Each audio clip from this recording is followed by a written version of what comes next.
Barang siapa yang dikehendaki Allah kebaikan baginya, ini hadis Sahih Muslim, Allah memberikan paham agama.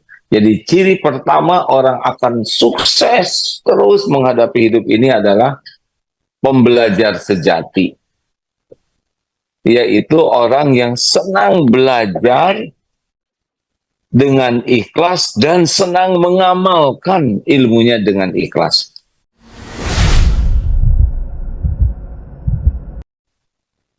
Nah, berikut ini ada 3 ciri nih. Ini saya lihat banyak mahasiswa yang cari jodoh ya di sini kan. Oh, saya itu mau istri yang solehah, hafizah, yang akhlakul karimah, yang orang tuanya kaya raya, yang pintar. Masalahnya kan dia mau tidak sama saudara, itu aja ya. Bukan kita yang mau ya. Nah, tapi semua itu sebetulnya Allah yang ngatur. Berikut ini 3 ciri ya. Orang ini kalau punya 3 ciri ini, insya Allah dia akan bisa menghadapi perubahan zaman ini dan tetap winner, menjadi pemenangnya. Ya, dari Indonesia ke Jepang belum tentu di sini menang, Pak. Walaupun dari tanah air disangkanya gaya, wih di Jepang, padahal di sini stres. Ya. 3 ciri orang yang akan siap menghadapi perubahan apapun dalam hidup ini.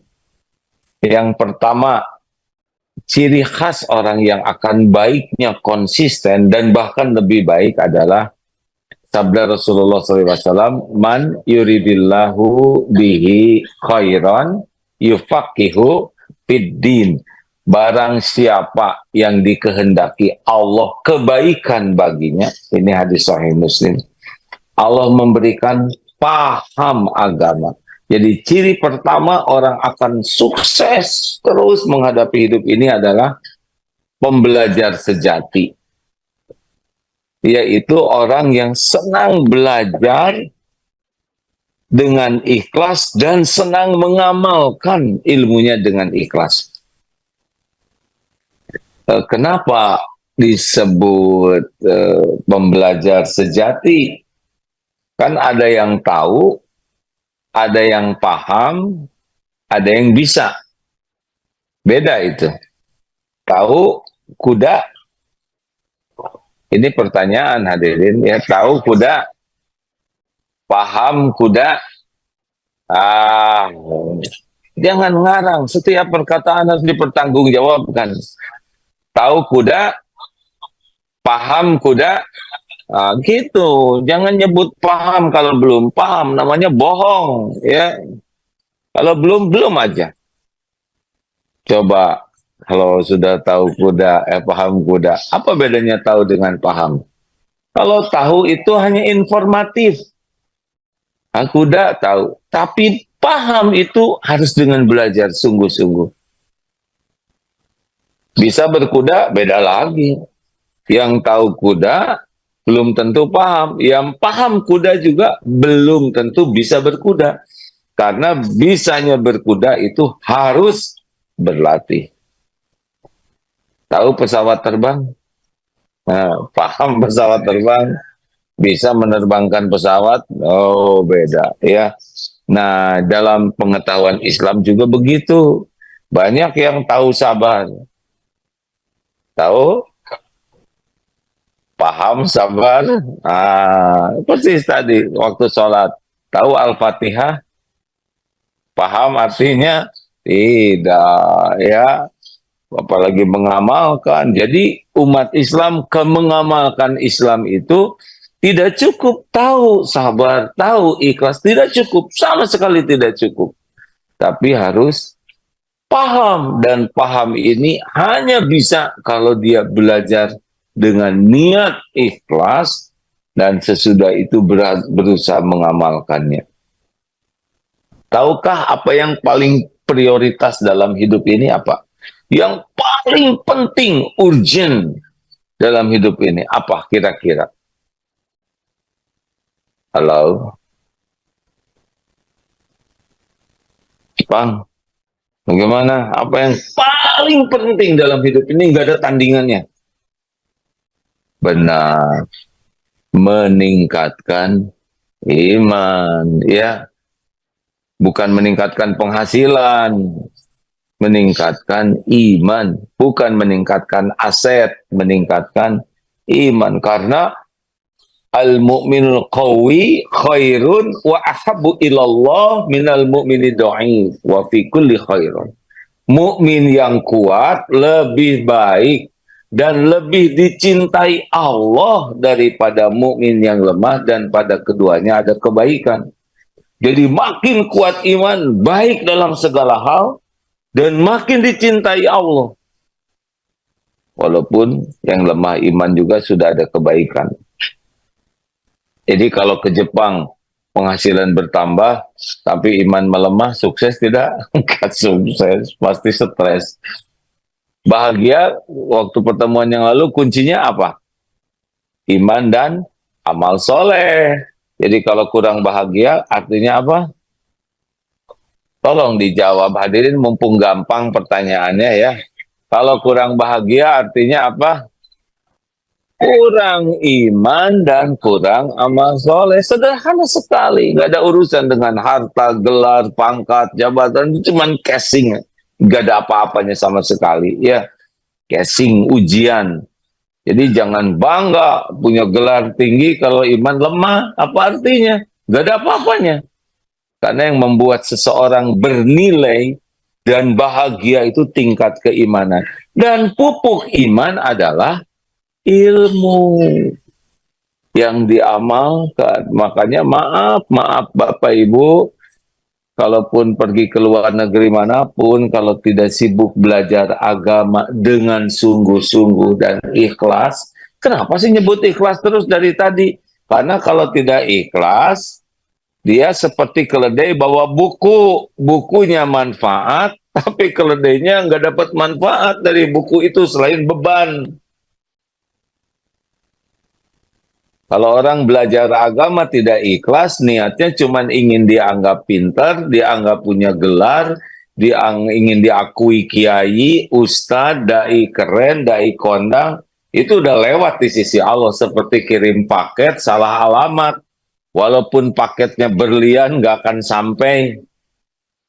Syaratnya ilmu itu manfaat, penambah iman. Kalau niat mencari ilmu cuma satu, yaitu mencari keridhaan Allah. Tahu pada subuh ini target utama doa Rasulullah apa? Allahumma inni as'aluka ilman nafi'an. Ilmu dulu, baru warizqan thayyiban, baru rezeki yang banyak, yang baik. Yang baik, nggak penting banyak uang tuh, yang penting itu tiap perlu, bukan ada cukup. Ada juga kalau nggak cukup stres, ya kan? Nah, yang ketiga, wa amalan mutakabbalan. Yang paling penting bukan banyak amal, tapi amalnya diterima. Lanjut. Nah, jadi Bapak Ibu, sebaiknya tidak usah bercita-cita bahagia kalau tidak semangat menuntut ilmu agama. Kalau tidak belajar agama dengan baik, dia tidak akan mengenal Allah. Kalau tidak mengenal Allah, artinya tidak mengenal bahagia, tidak mengenal tenang, tidak mengenal ajeg dalam hidup. Kenapa? Karena nanti dia akan menuhankan selain Allah. Menuhankan harta, menuhankan gelar, menuhankan pangkat, jabatan, popularitas, penampilan, dan menuhankan selain Allah berarti GTA, galau tiada akhir, pensel-sel, penderitaan selama-lamanya. Udah liwer wae. Iya, kalau orang tidak kenal Allah, kan pintu tenang itu ala bizikrillah tatmainnul qulub. Camkan hatimu, hanya dengan mengingat Allah hatimu akan tentram. Bagaimana ingat Allah kalau Allahnya tidak dikenal? Orang yang kurang yakin ke Allah pasti bersandar kepada selain Allah. Selain Allah itu adalah makhluk yang tidak berdaya, tidak upaya kecuali dikuatkan Allah. Bayangkan bersandar kepada yang lemah, bersandar kepada yang tidak punya apa-apa, bersandar kepada yang bodoh. Betapa stresnya. Kenapa ada istri yang stres? Karena bersandar ke suami, sedang suaminya juga stres ya. Bersandar kepada makhluk. Ini yang di Jepang ini bakal stres kalau bersandar kepada gaji, bersandar kepada pangkat, jabatan, gak ada. Kalau orang mengenal Allah, maka hasbunallah wa ni'mal wakil, ni'mal maula wa ni'mal nasir. Jadi bersandar ke Allah, ini tidak mungkin bersandar ke Allah kalau tidak mengenal Allah. Makanya kalau tidak belajar ilmu tauhid, sudah pasti yang dituhankan selain Allah. Ada yang menuhankan amarah, menuhankan syahwat, menuhankan penampilan, menuhankan popularitas. Terus saja yang jadi Tuhan itu followers. Konten aja namanya rakon, ratu konten. Semuanya dijadikan konten. Nenek-nenek lagi senyum konten. Kalau tidak belajar agama, kita tidak mengenal standar tertinggi dalam akhlak perbuatan kita. Padahal dengan agama lah kita tahu akhlak yang paling top itu seperti apa. Ini di Jepang aja banyak yang terkagum-kagum dengan beberapa karakter Jepang. Benar? Kejujurannya, tepat waktunya, kedisiplinannya. Orang udah banyak terkagumkan dan dunia dikasih oleh Allah di sini. Bagi kita itu ibadah. Disiplin itu ibadah. Profesional itu ibadah. Al-Baqarah 195.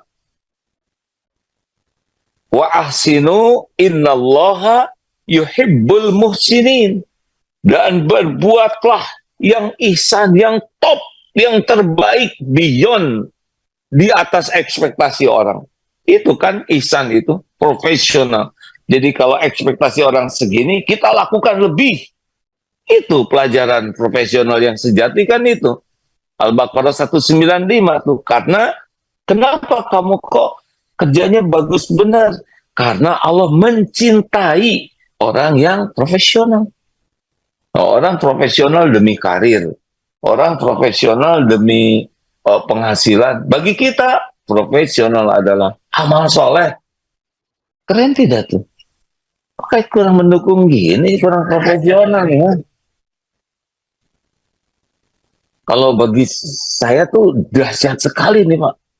Kita profesional sebagai ibadah. Bayangkan, profesional karena diukur duit. Duit itu apa? Cuman uang. Ya kan, kertas, benar? Bahkan sekarang nggak kelihatan lagi kertasnya ya. Jadi luar biasa. Seperti lelaki nih, suami berbuat baik ke istri. Kenapa? Sebaik-baik lelaki adalah yang paling baik ke istrinya. Karena itu amal soleh kita. Istri melakukan yang terbaik kepada suami, bukan supaya suami tidak berpaling ke lain hati. Kenapa? Karena itu amal soleh kita. Anak berbakti kepada orang tua. Kenapa? Karena orang tua berjasa. Bukan. Anak berbakti kepada orang tua karena amal soleh, perintah Allah. Kalau anak berbakti ke orang tua dan orang tuanya kurang baik, dia tidak berbakti nanti. Pada orang tua yang belum Islam saja, kita harus berbuat baik. Kenapa? Amal soleh. Dan itu tidak mungkin tanpa ilmu.